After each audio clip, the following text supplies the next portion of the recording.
और योग माया के प्रेरणा से पूतना सीधे भगवान के यहाँ पहुंच जाती है, नंद बाबा के द्वार पर पहुंचती है और यहाँ पर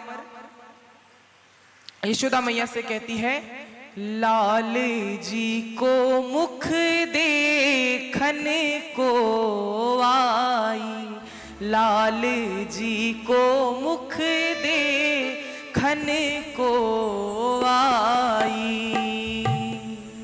यशोदा मैया पूछती है कि तुम कौन हो, कहां से आई हो? तब पूतना कहती है कि मैं तो स्वर्ग से आई हूं, मैं अमरावती से आई हूं। मुझे इंद्र ने कहा है कि आपके लाल को स्तनपान करवाऊं, तब जाकर वो चिरंजीवी हो जाएगा। तब चित्त शुद्ध जान यशोदा माता, चित्त शुद्ध जान यशोदा माता, पलना दीनी बताई रे, लाल जी को मुख देखन को आई, लाल जी को।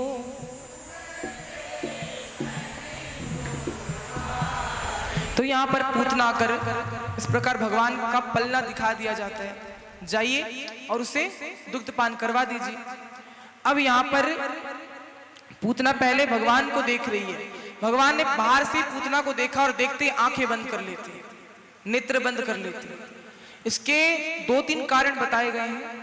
पहला कारण, भगवान नेत्र इसलिए बंद कर देते हैं कि भगवान को दिखावेबाज लोग पसंद नहीं है। दिखावेबाज जो होते हैं दिखावा करते हैं, अंदर से कुछ बाहर से कुछ। निर्मल मन जन सो मोहि पावा, मोहि कपट छल छिद्र न भावा। मुझे छल कपट वाले लोग पसंद नहीं। अगर पूतना अपने वास्तविक स्वरूप में आती तो फिर भी भगवान देख लेते, पर ये सुंदर बनकर आई है, ये अपना रूप बदल कर आई है, दिखावा कर रही है। इसलिए भगवान ने कहा मैं दिखावे वाले लोगों को देखना भी पसंद नहीं करता हूं, इसलिए भगवान ने नेत्र बंद कर लिया। दूसरा कारण बताया जाता है कि भगवान नेत्र बंद करके भोलेनाथ से प्रार्थना कर रहे हैं कि प्रभु मेरा जन्म तो माखन मिश्री खाने के लिए हुआ है, ये विष तो आप ही लीजिए, जिस प्रकार आपने समुद्र मंथन के समय विष को ग्रहण किया, इस प्रकार प्रार्थना कर रहे हैं। इसलिए 2-3 कारण बताए गए हैं। अब यहाँ भगवान नेत्र बंद कर लेते हैं, पूतना पहुंच जाती है, पूतना भगवान को गोद में लेती है और उससे अपना दूध पान कराने लगती है। पहले भगवान थोड़ा दूध पान करते हैं, फिर विष पान करते हैं, फिर उसके प्राणों का ही पान करने लग जाते हैं। अब तो पूतना जोर जोर से चिल्लाए, अरे छोड़ दो, अरे मुझे छोड़ दो, अरे बचाओ, अरे तुम मुझे छोड़ दो। भगवान कहे कि क्या तो मैं किसी को पकड़ता नहीं, और एक बार पकड़ लूं तो फिर छोड़ता नहीं। बोले कृष्ण कन्हैया लाल की। तो भगवान ने इस प्रकार कहा कि एक बार मैं किसी को जल्दी से पकड़ता नहीं हूं, और पकड़ लिया तो फिर छोड़ता नहीं। ऐसे का आश्रय लेना चाहिए कि नहीं लेना चाहिए? तो यहाँ पर पूतना के प्राणों का ही वो भक्षण करने लग जाते हैं, और फिर पूतना अपना आकार बढ़ाने लग जाती है, भयंकर आकार बढ़ा लेती है, अपने वास्तविक रूप में आ जाती है और जोरदार आवाज के साथ में भूमि पर गिर जाती है। सबको आवाज आती है, क्या हुआ, कैसी आवाज आई? यहाँ पर सब दौड़े दौड़े आते हैं, सब देखते हैं कि बहुत विशाल आकार पूतना जमीन पर गिरी हुई है और उसके वक्षस्थल पर छोटे से प्यारे से भगवान लड्डू गोपाल बैठे हैं। अब तो सब एकदम देख रहे हैं। उस समय यशोदा मैया भगवान का जो स्वरूप देखती है, यशोदा मैया मंत्र मुग्ध हो जाती है। वो देखती है कितना सुंदर है मेरा लाल, कितना प्यारा है मेरा लाल। तब भगवान सोचते हैं मैया तो मेरे ऐश्वर्य को देखने लग गई, मैया पुत्र भाव से ना देखकर मेरे ऐश्वर्य को देखने लग गई है। तब भगवान अचानक से रोना शुरू कर देते हैं, जानबूझकर। रोना आ नहीं रहा है पर रोना शुरू कर देते हैं। जैसे ही भगवान रोते हैं, यशोदा मैया दौड़ कर जाती है, भगवान को लेकर हृदय से लगा लेती है कि मेरा लाल, अगर मेरे लाल को कुछ हो गया होता तो क्या होता, मेरा क्या होता। इतने वर्षों बाद तो मुझे भगवान की कृपा से लाल मिला है, और इससे कुछ हो जाता तो मैं क्या करती। इस प्रकार बहुत चिंता करने लगती है।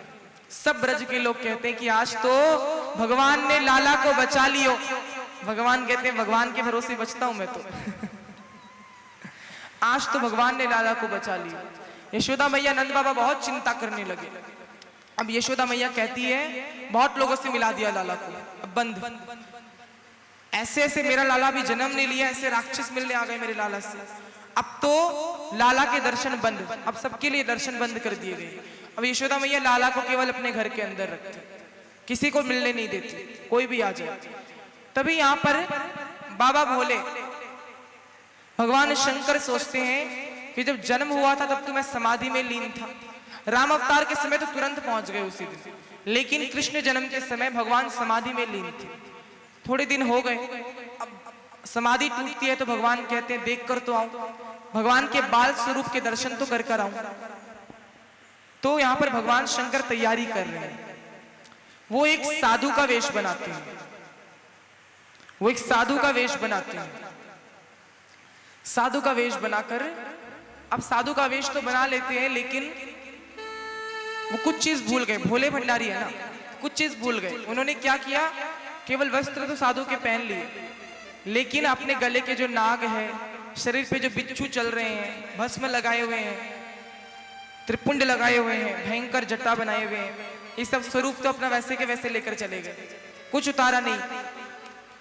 अब कोई देखकर सोचे कोई अघोरी संत आ गया है भयंकर। अब यहाँ पर भोले बाबा आते हैं, ब्रज में पहुंच जाते हैं, गोकुल में नंद बाबा के द्वार पर आकर आवाज